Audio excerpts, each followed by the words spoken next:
but we had to catch up with a guy today, and I think he's on a different time zone to Barcelona, where I am. He's in the north of Ireland, excuse me, and I know this etiquette because I lived in the north of Ireland for for quite some time, back in the pre-peace process days. I was explaining to Alan offline, and so, but I wanted to get to know this guy. This guy, Alan, is he's NICanna Guy, which is his tag across all social media. You find him on Instagram, Twitter, everything. NICanna Guy, and I'll have all this in the description. And also, please leave comments, guys, because this is an interactive process. So we want to get, this is about creating a forum for people to make their feelings felt. Anyway, so Alan, good morning. Good morning, Stephen. Absolute pleasure to be here. Very good, man. And I'm delighted to have you on because you're a big deal in terms of the island of Ireland. Well, I call my thing Irish Canna Clinic. It's because it refers to the island of Ireland. I think it's important, you know. Very, very much so. Very much so. The second part of Northern Ireland is Ireland, so you know we're all in the same boat, so to speak. Except we're not. And we're going to find out a little bit about. We're going to dig down into that a little bit today.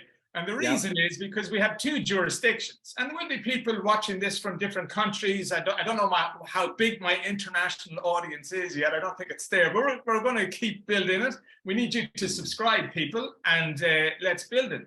And so, yes, we have two jurisdictions. So you're in the north of Ireland, and and so you've managed to open the only cannabis consumption lounge in the UK, and that's serious kudos, dude.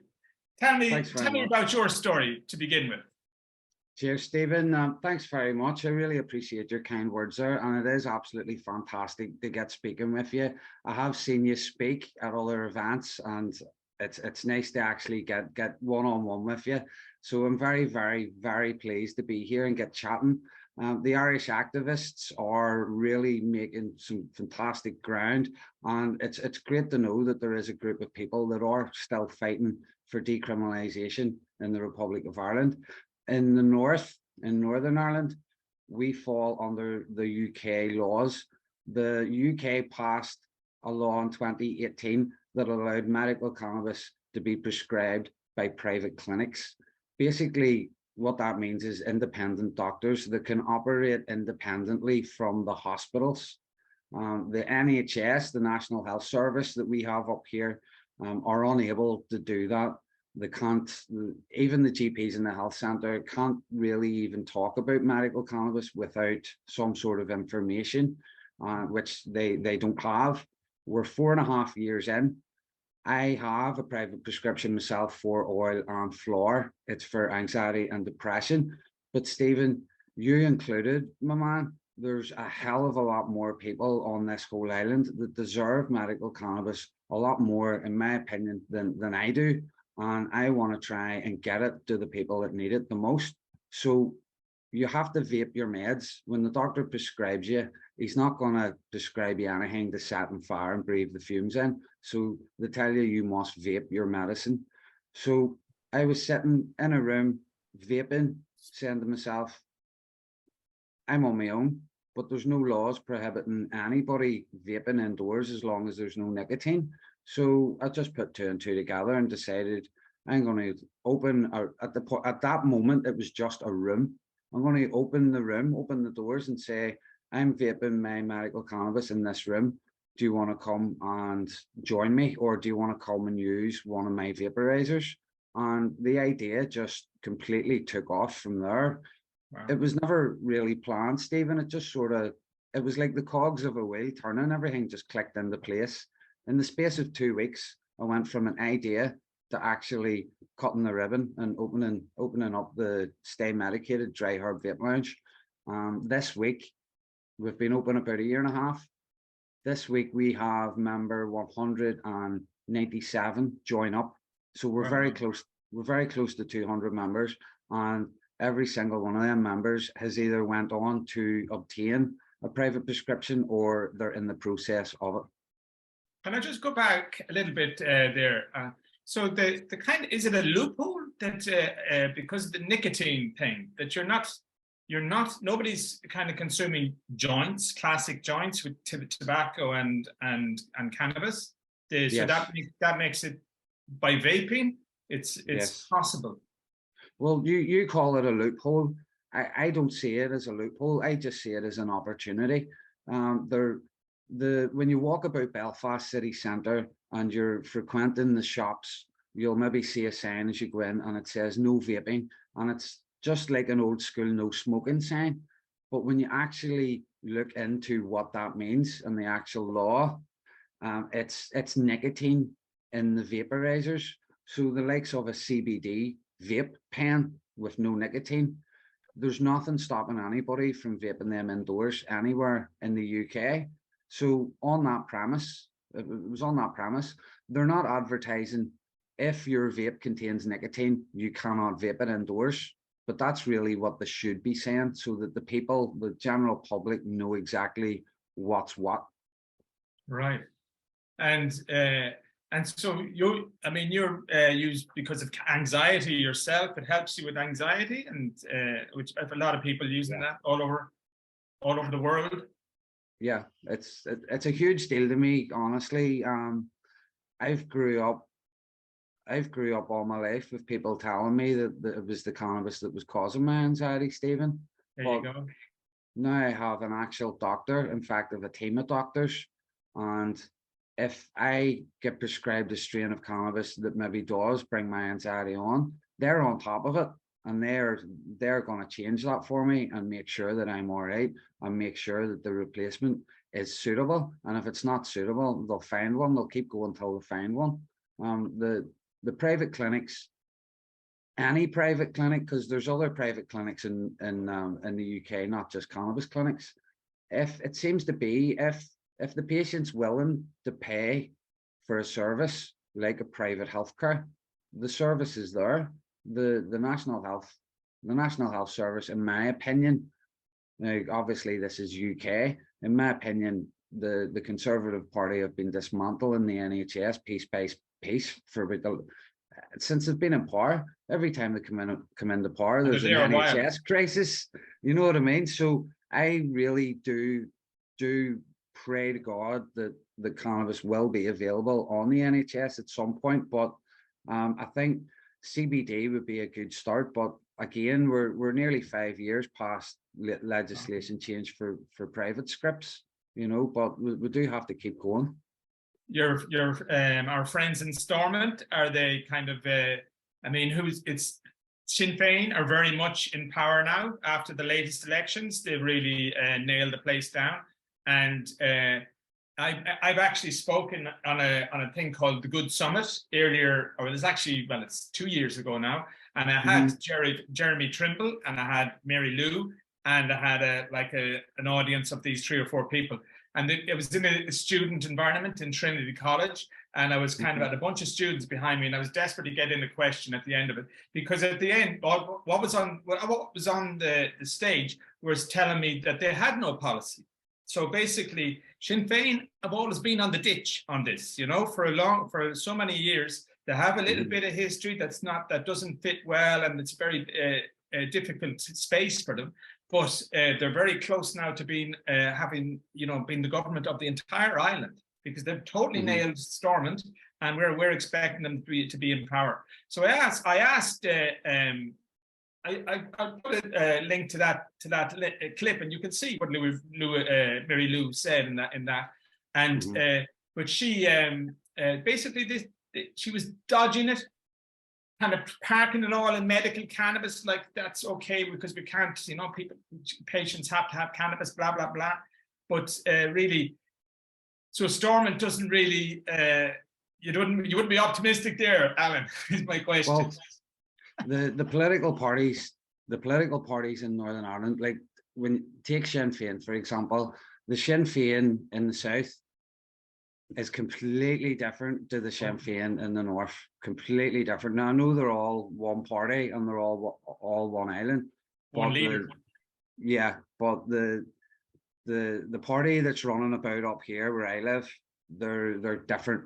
Now, I would love to freeze time and to say this is what I would personally like to see up here. But you know, I've got eyes in my head. You've already said it, Stephen. You know, it doesn't matter if you want it or not. You know, at some point, the political parties, they are going to shift. Who's in the driving seat? Who's the co-pilot? And unfortunately, if you do want politically, if you want a shared space like Northern Ireland, you know, everybody has to adopt that principle. The old colonial ways, they're gone. They're gone. It's 2023, and the generations that are coming up here in Northern Ireland, they're wanting to get away from the old school sectarianism. Unfortunately, Northern Ireland is built on sectarianism, and the divide and conquer that we see right across the UK and Ireland and Europe and the world is alive and well. And unfortunately, it's still here. But there is people on the ground. Whenever medical cannabis was being championed up here in the north, there was politicians from the big parties that came out to support. The likes of Sinn Féin, they did have political representatives come out and support sick children that were campaigning for medical cannabis. Sure. And whenever you asked them to then take that further into their actual party, the response was the same.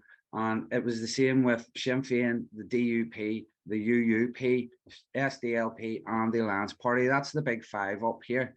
And they all said the same thing. Individually, we support your campaign, but we must toe the party line at the end of the day. And if the party policy isn't medical cannabis, then they can't support it on a wider scale.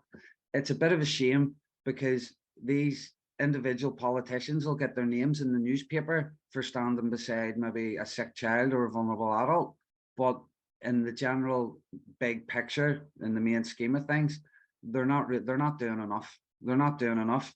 Sinn Féin, as principal in the north, if they're elected as MPs in the north, they will not sit in Westminster. A couple of years ago, there was a medical cannabis bill that went through Westminster, and it was before 2018, and it was shut out by 11 votes. And the 9 representatives that did sit from Northern Ireland from the DUP, including 2 politicians that were pro-cannabis, they all voted no. But see, the Sinn Féin ones, they weren't even there. So see if both of them parties at that time had asked the people in Northern Ireland, what do you think we should do when we go over here? And they all said, go over and vote yes. Medical cannabis would have been legal in the UK years and years ago. So it's a complete mess. It's a quagmire. The more I shout medical cannabis at the politicians, the more they are starting to turn around and go, yes, yes. But the institutions up here, they don't want to know. The PSNI don't have any information post 2018. So they all think cannabis prescriptions is oil up here until you're standing in front of them and you've got a pot of cannabis flower. And then the next thing they do is they seize it because that's their job. When they see that, they take it. But unfortunately, they're having to bring it back because the private clinics are confirming the prescriptions are real. Yeah. I just want to ask you, literally this morning, I was knocking around online and I came across, what are they called, Stephen? But they're actually Australian, the pharmacy, and they're advertising in the UK. Alternaleaf, I think is the name of them. And they have like a 50, like their upfront marketing is a £50 consultation. And they're just like an Australian company. And so literally you can rock up and they obviously have a couple of doctors in the background, but it's kind of hidden in amongst them. And they're obviously in Australia, but there's only 18 followers on their Twitter. And I was going, come on, what's going on here? And so I had a little bit of a look around, and you're able to kind of set up with a group of doctors. I guess you need to have who licenses it is the question. The doctor can write the prescription and it goes to the pharmacy. No, it has to be, it could be a GP, but it has to be, cannabis is a treatment. It's not a cure. And as a treatment, it can be prescribed to treat anything. So the doctor at the private clinic will have his own independent insurance that allows him to write the prescriptions. Obviously, he would need trained in medicinal cannabis. Sure. But once he's trained in that, he can write scripts all day. If what you're saying, if I can follow what you're saying, I don't see why doctors, it's all done remotely anyway, since the lockdowns. Doctors are doing consultations like we're talking now on Zoom. Yeah, this was like you filled in a questionnaire online, and Yeah. like that was like they called the initial screening was like fill in this questionnaire, really simple, really basic, and then you were basically the next stage was pay your $50 for your consultation, and then you were ready to go. And they really like we're pitching it like a 10-minute process. Yeah. Sorry, that's more or less how it works. The process when I'm talking to my clinic is I would agree an amount of cannabis with the doctor. The doctor controls the amounts. Once I have an amount, now this is going to be for 4 weeks. Every 4 weeks is a repeat prescription, just like a traditional prescription. So I agree an amount with the doctor, and then it's down to the strains. So every month I would maybe change strains of cannabis until I find the one that works best for me. And once I find the one that works best for me, I would stick with that. So at the moment I have a strain for daytime and a strain for nighttime. So traditionally an indica and a sativa, and I've also oil as well that helps me sleep. I like having the consistency of knowing that it's the same thing coming every month, but the likes of not running out and not running out of flour, not having to chase down a dodgy person, or the stress of the dangers of maybe trying to grow your own, all these things we don't have to deal with. And Stephen, it's breaking my heart because I know you're in Barca, but the Irish border, between the north and the south, it's 100 miles that way, and there's people there that 100 miles away that can't legally get the same service that I get. And I don't think that's good enough. Just what you were saying there, I don't see why a doctor can't sit on Zoom and prescribe to somebody living in the south and post their medicine to them, because that's exactly what's happening up here. We've had cases all the time. A lot of our kind of activists, people like Kenny Tynan, who had been got his script out in Spain. So that was even Vera Toomey. Very sadly, this week we've lost Ava, and condolences to Vera, and that's an ongoing thing. But they were kind of all went into the Spanish system, got their scripts. I've seen doctors here in Spain, but the scripts are meaningless to take them back to Ireland because there's no kind of legal cannabis. But is there any kind of restrictions on the conditions that UK like the? The conditions are UK residents and your medical conditions. Medical conditions. As long as you can provide evidence that you've already tried traditional treatments, then that's it. They say things like you have to have tried at least 2 previous medications. But see, when you talk to the actual doctors around all the different clinics, that's not a law. That's just like a handshake. That's just like a gentleman's agreement. So I know that a lot of the doctors are trying to do away with that. Show us that you've already tried, opioids or something, and if you haven't tried enough, that's not good enough. But the doctors are trying to do away with that so that anybody that wants to try medical cannabis for whatever ailment they have, it can be done. But at the moment, I'm trying to say the opposite of restrictive. The private clinics up here are open to anyone. It's self-referral. So you don't need a GP to send you anymore. It's like a different world, man, on the same island. It's shocking. And and so the prohibition in the South at this stage is gone beyond ridiculous. And we have absurdity. The talk that I'm going to drop straight after you is going to be a fibromyalgia patient in a balaclava. How ironic is that?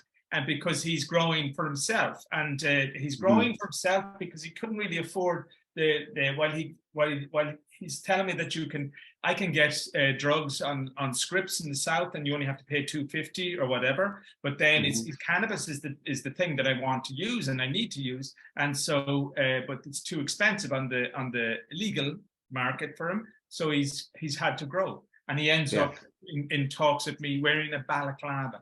So I mean, it's not a great sort of image to portray, but Stephen, it has to be done because it's pretty clear that this man is absolutely terrified of losing his medicine. That man or woman, whoever it may be, this is the sort of person that I would look at and say, you know, if you're really into your horticulture to the point where you're confident enough to medicate yourself consistently and correctly, then there's a person that could thrive in a government-sponsored setup where you have your labs and you have all the proper stuff. You know, there's somebody with talent, and the talent's going to waste because they're sitting in their back garden, scared of the drones coming over. And there's a lot of people up and down the whole island that are like that. These things need to change, but it's great that you're able to get people to come out and speak. I find it very difficult to get people to come on camera even and speak. You know, so kudos to you. Keep going, man. I think that there's another thing I would really want to catch up with you is on his PTSD, because I'm like I was telling you before the call, like I lived in Northern Ireland pre-peace process, and I lived in the Triangle, Coleraine, Portstewart, and I remember all the big bombs we had in Coleraine, and I remember there was nothing there for 26 years, I think, and then suddenly there was a couple, you know, there was a bunch of bombs happened in that triangle. But I know people from that period that I lived there. I know a lot of people from the north of Ireland, and there's a lot of, you know, people still struggling out there who who had to live through their parents lived, you know, not actively, you know, but they were part of in a world that was the Troubles. And for sure, there's a lot of PTSD and people with anxiety that can benefit. Are you getting those kinds of people? I find a lot of people with PTSD don't actually realize that they have it, Stephen. The ones that I meet, it's just the way they've grown up, and I would be the same. I'm in my 40s now, and I can remember plenty in the past, but I didn't live in the inner cities. I didn't live smack bang in the inner cities, and the people that lived in the city centres and have really suffered. You know, they could tell you stories, mate, that would turn your hair even whiter than what it is now. I can see a wee bit of it on the. Yeah, it's happening, all right. Don't worry. You know, and that's both sides. That's both sides of the conflict. You know, the horror stories are there. So I've spoke to people, and the more that they have wanted to share with me, the more I've realized, you know, holy shit, you're talking about this as if it's normal. And that seems to be the way it is. People that have grown up in Northern Ireland and in the 80s, 70s, 80s, and 90s, they've grown up and they've just put it in their head that, you know, this is the normal way to live. And it's not. It's not. You know, I remember all the army checkpoints, and my mother having her handbag searched, you know, when you're just walking down a part of the city. Those squaddies were kids, man. They were like the way I see it now is I'm 51 now, and I'm going, these were kids. And I mean, I used to know them when I was living up there. I used to be raving away. The reason I was loving the Triangle, it's a little bit of a mushroom extravaganza, that Triangle. Literally, you leave your ashtray outside, and you know, come back in the morning, it'll be full of mushrooms. It is literally places like Downhill, and it's a wonderful part of it. That's what I was going to say. It's a beautiful. The north coast is beautiful part of the country. I love the entire country. I'm down in the south quite a bit, especially when the sun's shining. I'm away, but just what we were saying there. Up in the Dry Herb Vape Lounge, it's in Ballyclare, which is a unionist town, I would love to have opened in Belfast City, but the rent and the rates, the money, it was just too much. I opened the vape lounge on the back of 2 credit cards. So, you know, it was basically sticker twist and we went for it, you know. But I've had people up in the vape lounge and they're clearly mentally scarred from things that have happened in the past. I've also had people come up and they've maybe said, you know, they've been in the security forces, and some of their stories are just as scary. We had a guy come up and he was a counsellor. He was a counsellor for the police, but he showed me, he pulled his t-shirt down. He pulled the neck of his t-shirt down, and he had a big, massive big scar. And he was telling me about that and see how he got that. And obviously he was working and like he was working in a pretty nasty part of Northern Ireland whenever it happened. But he was talking to me like it was just part of the job, mate, you know. But I could tell, I could see a lot of traits. Now, I'm no expert, I'm not a doctor, I'm not a medical professional. I've done a few cannabis courses and that's about it. But I could see a lot of traits that I have in this guy. And that really resonated with me, because what I could see was, here's a guy that's a counsellor for a group of people, and himself actually needs help more than the people that he seems to be talking to, you know. So right across the board, we've had people from all backgrounds come in, and of course we've had people come up from the south as well, just to visit the lounge. We've had a few come over from England. Can you do that? Can we drop in? Oh yes, yeah. Oh, very much so. And what are but is there limitations on that, in the sense of that's almost like a coffee shop an hour up the road type of thing, you know? I mean, is there there you go, you've heard it. Yeah, well, whatever, anyway. Stephen, you're very, very welcome. We bring people into the lounge and it's a safe space for anyone that wants to learn, speak. And you're fair play to you. This is I mean, you are a revolutionary in the sense, because you're the first in the UK. Is that correct? That wouldn't be correct, is it? Yeah, we're the first legal. There's loads of cannabis clubs, and they're all underground, as we know. Right across Ireland, I know there's plenty, and there's a couple of good ones. We won't go into any further. There you go. So the likes of England, they've had cannabis clubs up and down, the likes of the chilling rooms in Liverpool. Now, you know, but my man went to jail for it, though. Yeah, Gary's in jail now. Yeah, he got a 3-year sentence for doing basically what any decent cannabis activist is doing, and that's helping people. You know, that's basically it. There's too much of it happening. Even Stephen, we have a long way to go to move prohibition. It's been ingrained for so long. So, and I mean, it permeates, even though you actually have a law change. I mean, that's the most extraordinary thing, that the UK has changed the law.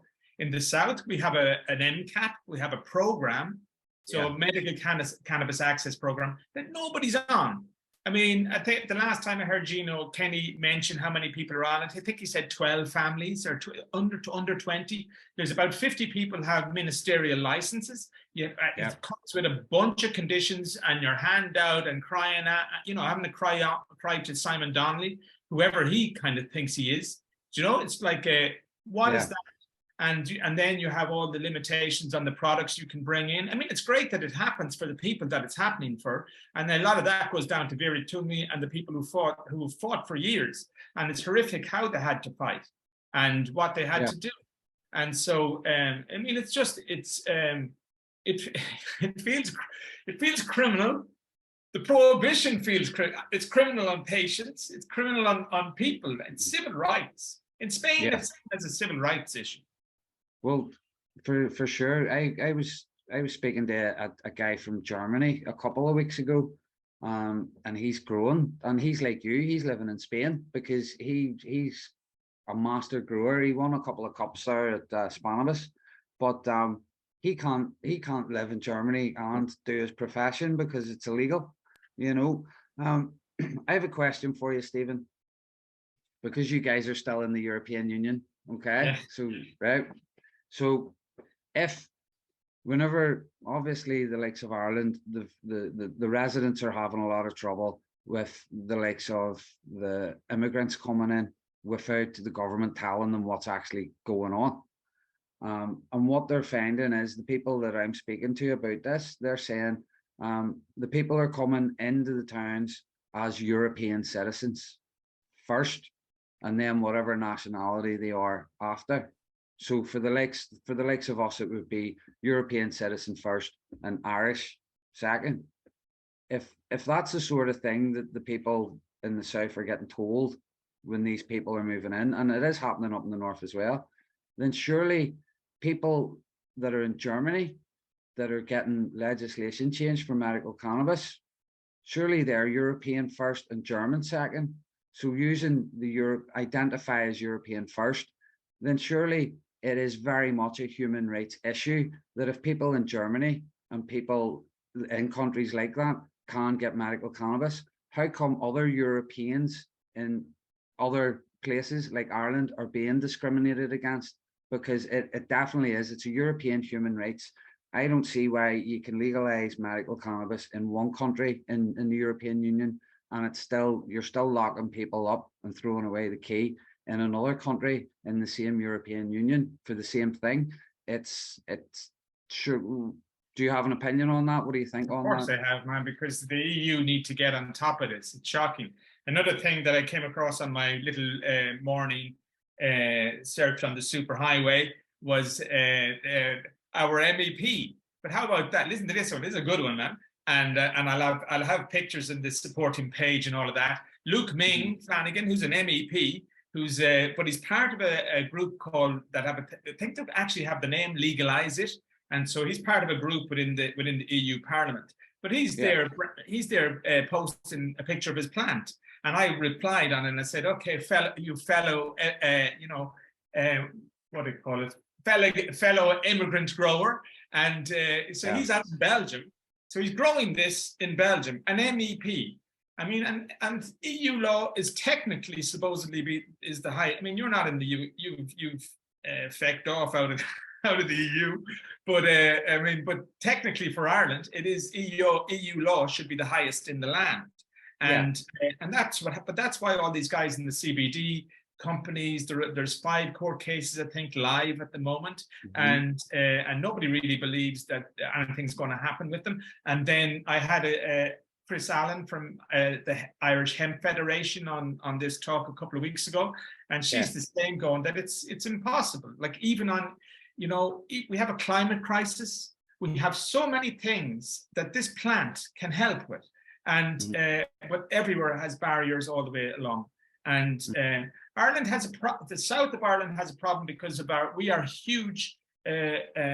Some of our biggest, I think I read today, there's only 3 companies producing 17 billion in taxes. 3 companies. They're they didn't name them, but they're generally, but Pfizer would be in there. And so biotech and internet is what is creating this massively buoyant economy south of the border. And it's huge. I mean, I think we've got 21 billion surplus. I mean, Jesus, this is a huge amount of money. And we have a bunch of politicians who don't know, have no real vision and know how to spend it. But at the same time, we're locked into these archaic situations like our prohibition. And we have people like Patrick Moore in Limerick doing, I think he's up to 90 days in jail. It's just, I mean, it's very frustrating, but the EU is really struggling to find its way too, you know. And even Spain won. It's famous for its social clubs. It has, to me, it's the greatest model for cannabis in the whole world. And Uruguay, who actually, people forget that Uruguay were the first country in the world to legalize, not Canada, and Uruguay. That's where they've gone back to using the Spanish social club model, and that's how they manage the cannabis in Uruguay. It means that you have the people using cannabis in a responsible way. Nothing's commercialized. They're within all. It's all very open. People have jobs. People pay taxes, and it's, you know, it is the model. So there's no mystery what has to happen here. Uruguay has proven it. Forget about Portugal and forget about Canada. You know, this has been done for 20 years. Cannabis has been sorted in Uruguay for 20 years. And I think it's a kind of Western arrogance that we kind of ignore. You know, we ignore that model because it's South America. And I think there's a kind of arrogance there that kind of, you know, we look west, we look to US and Canada before we listen to anybody down there in Latin America. So what would they know? And it is EU, you know, it needs to step up. I think it's going to take another few years, you know. And I've been in Spanibus, I've been to so many conferences in the last while. It's kind of inching. They move forward and then it moves back 2 steps. And Germany is the big one. We're all waving. Yeah.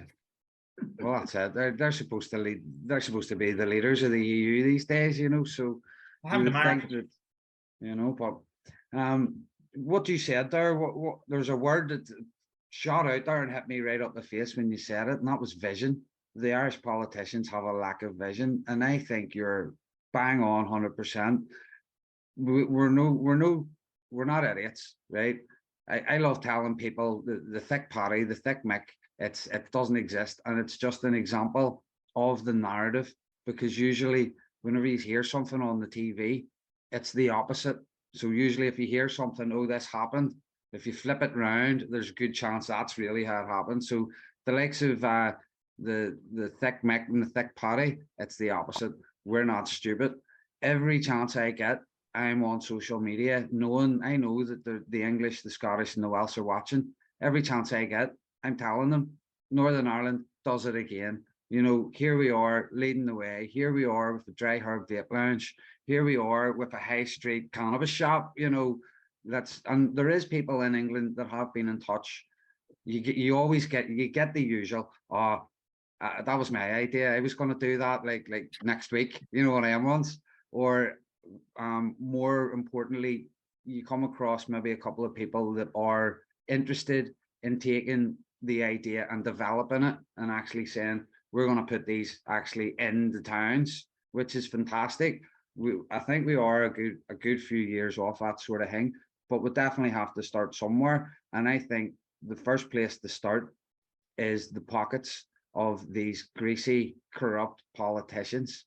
I think if you start dangling Euro signs in front of them, I think there would be legislation change in a heartbeat. That was the issue I was kind of saying about the South. The South has, I think there's 80,000 direct jobs in pharma in the South, and forget about all the subsidiaries that are feeding off those 80,000. They're really highly paid jobs, and so it is a massive industry. It's a massive lobby. And so who else is lobbying? I'm in the PFSA, Patients for Safe Access in the South. And we have those gobshites in Cannabis Risk Alliance who are kind of accusing everybody, the likes of Bobby, they don't even enter my head these days, you know, because they just are who they are. They're barriers. And, but you have, you know, we're the PFSA. How can we have no funding, you know, we're all just activists with no funding, and but we have to fight this massive lobbying group that has endless amounts of money.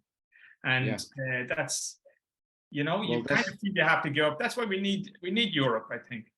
A little note on Europe, you know, in Navarra, which is because we had elections here on the 28th of May, and in Spain, shocking elections. There's a right-wing party called Vox that won. They're basically down in Andalusia, places like Malaga, Sevilla, down in Andalusia, down there where those boys be carrying around the Madonnas, the Opus Dei, self-flagellation. You know, this is Spain, man. You know, people don't really, people come to Spain to look at beautiful things and they eat paella and whatever. But at the end of the day, there's a big part of this country.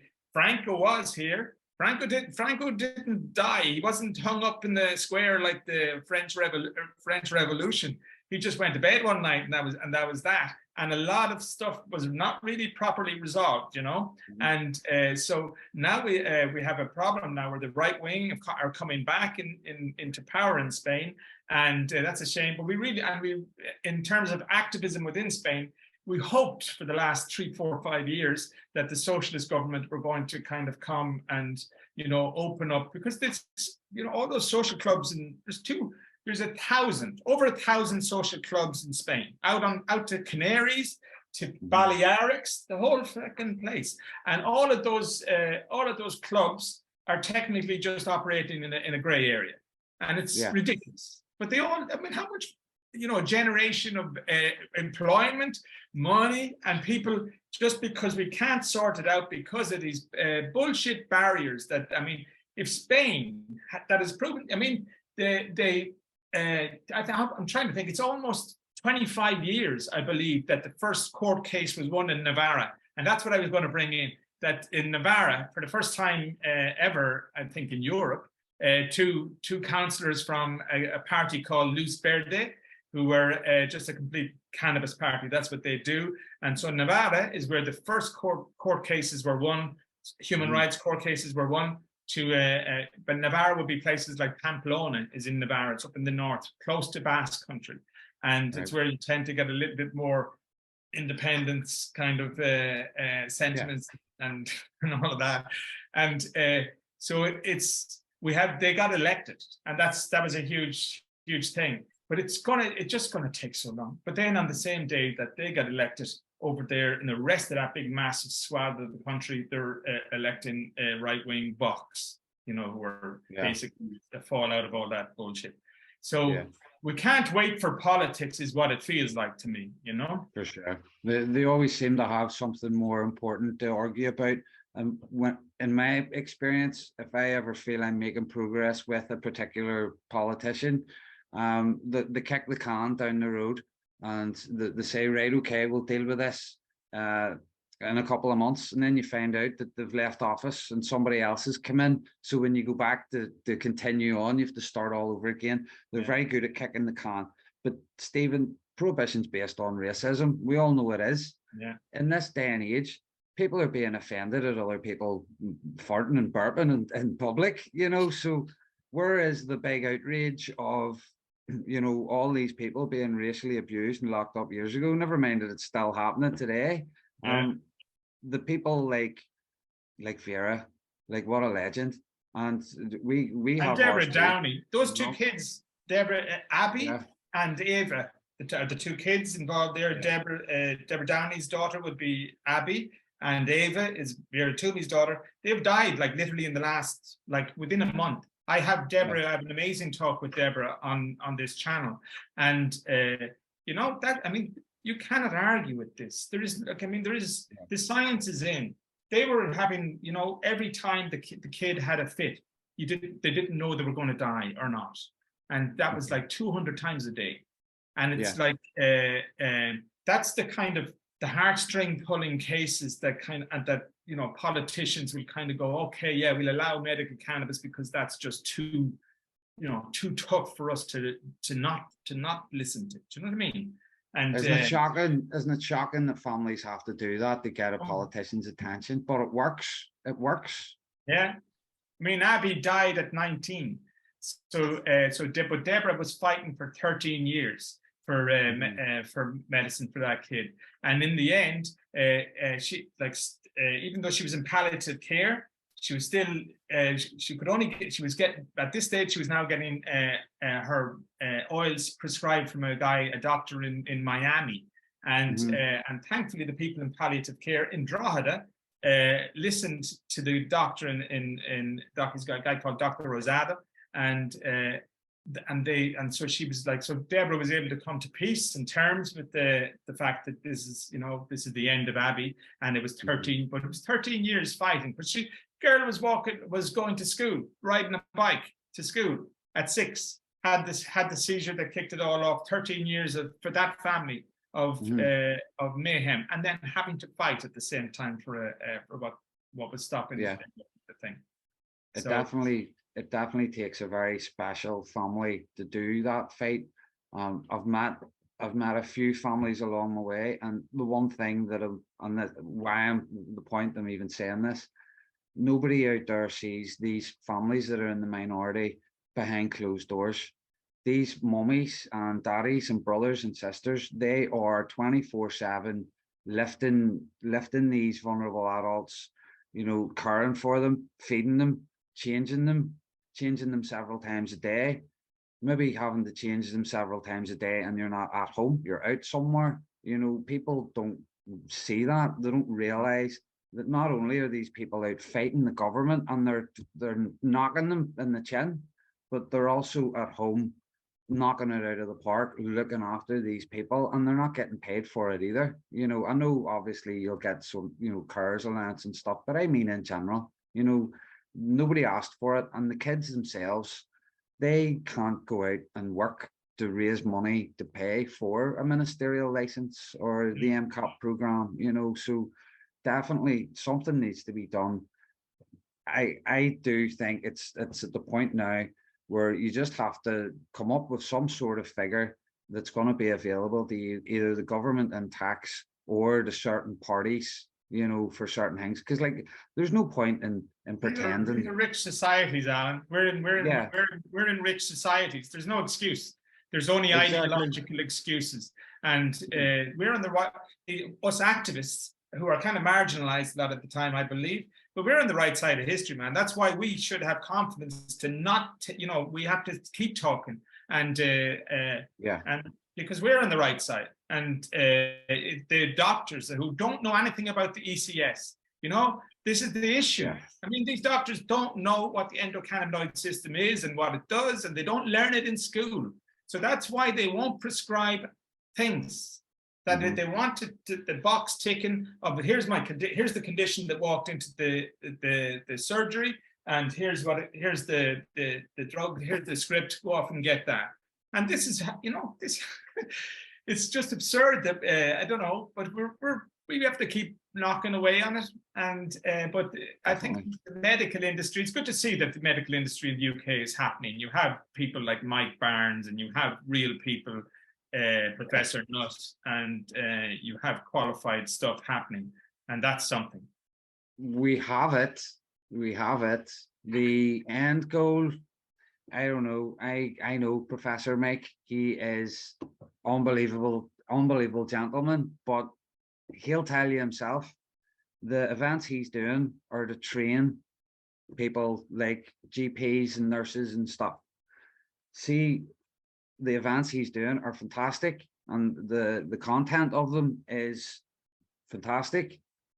But see, after the 6th or 7th event, he'll turn around and he'll just bang his head off the wall, because the same people are coming to the events, and it's us. It's not the GPs, it's us, the activists, the support, the people coming out to meet Professor Mike or to meet, you know, somebody on the panel. And it can be frustrating for the likes of Mike Barnes and David Nutt and the drug science. The drug science project is fantastic, but, and I hate saying this because I know the people that do it, I know Mags that runs it, they're fantastic people, they're great advocates, most of us are patients, but we need an end product, and we need it yesterday. The drug science project 21, I think it's well over 5 years old. You know, the information that is being garnished off that to give the NHS a better understanding, you know, we don't even have CBD yet. So as much as these projects exist, and they're fantastic, and it is good because the likes of me and you, we can share their content on social media, we can talk about it, I can talk about them in the lounge and send people to them.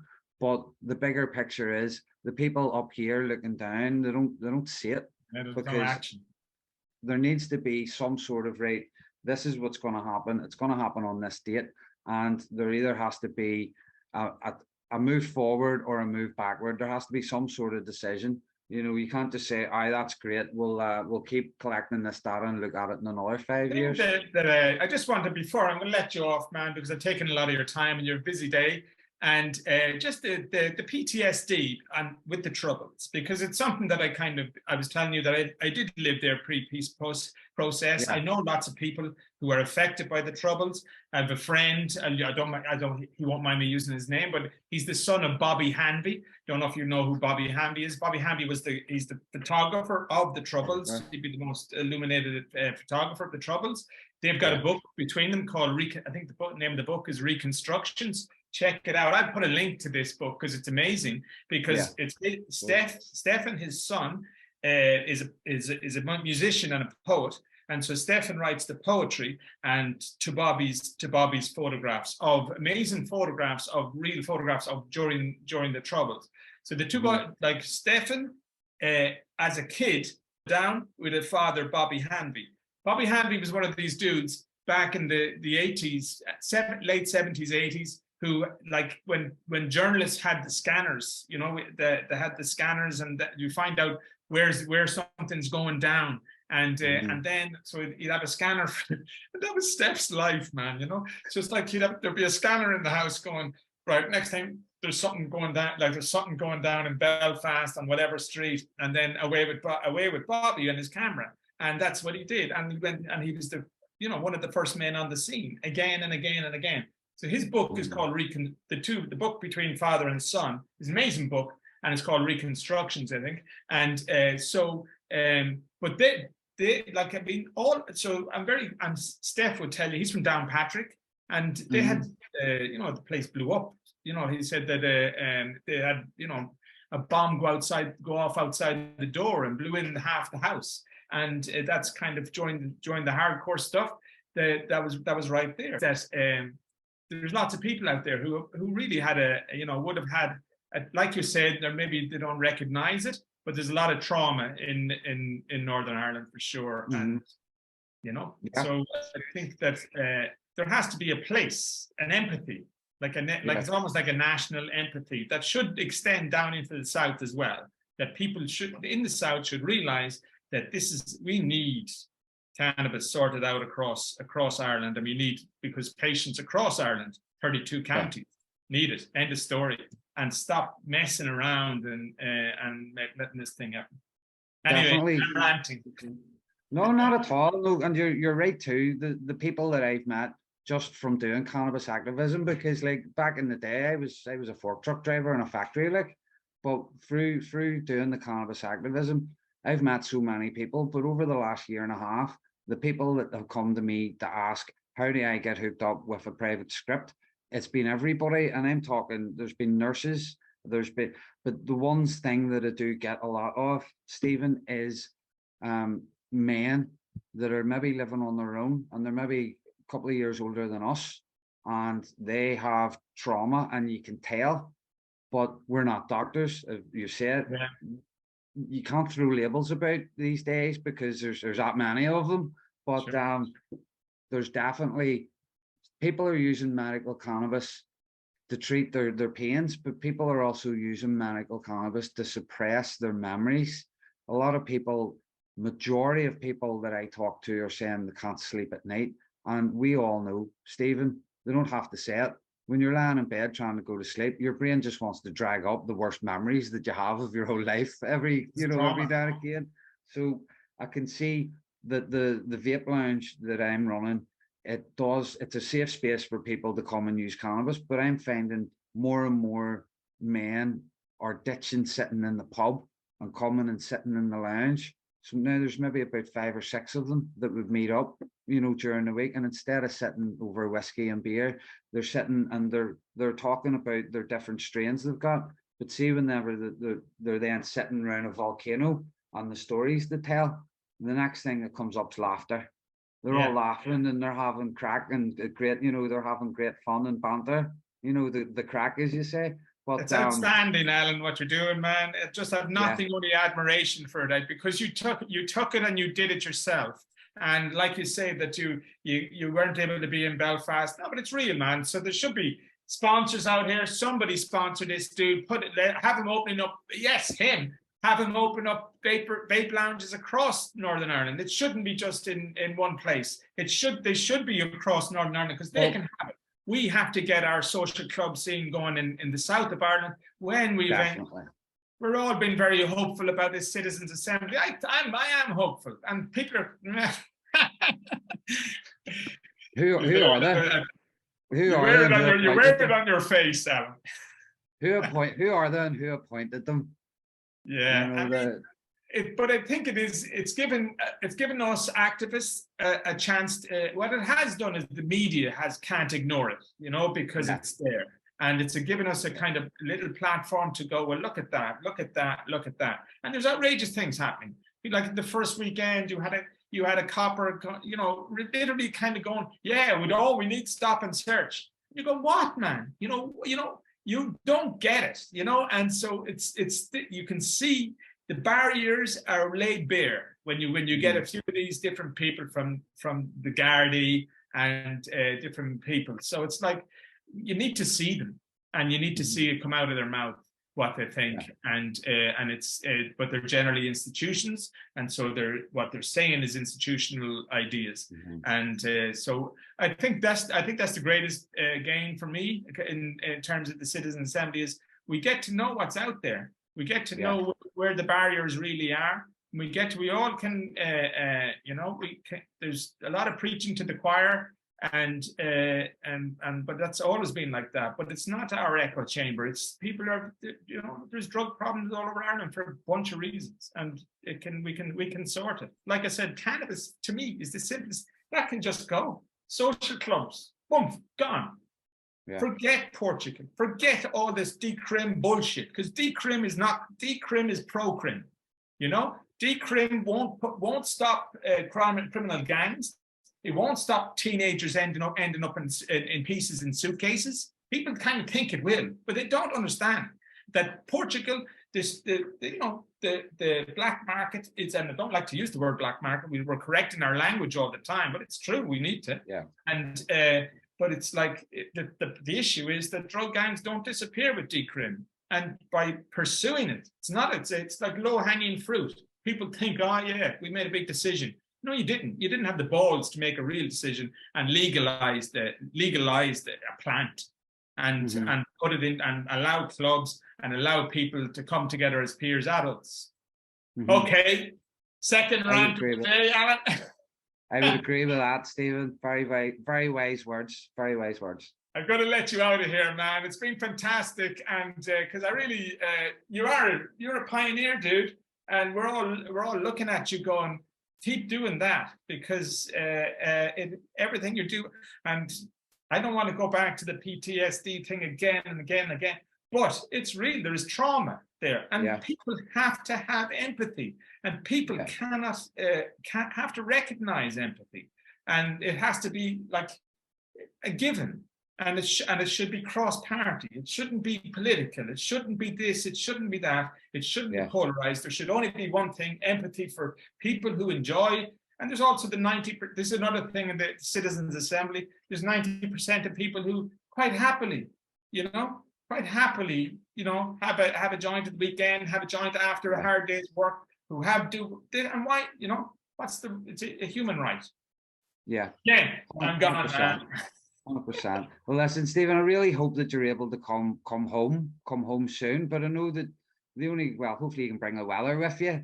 You know, but it's not bad there, I know it is. It's a nice week actually. I have a shorts on the day, but I know there's hundreds of you out there in Spain, the likes of yourself, the likes of Alicia Mayer as well.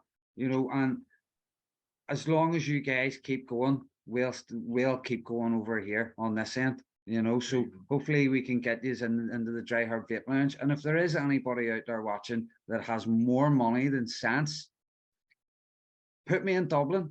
I'll happily sit in a lounge in Dublin vaping my meds that nobody can take off me.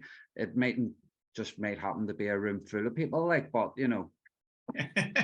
Absolutely. It needs bravery. Yeah, wait, there's ways and means. Yeah. You know, and in my experience, Stephen, just do it. A lot of people there you go, man. Leaving it there. Yeah. Cheers. All right, man, all the best. Adios.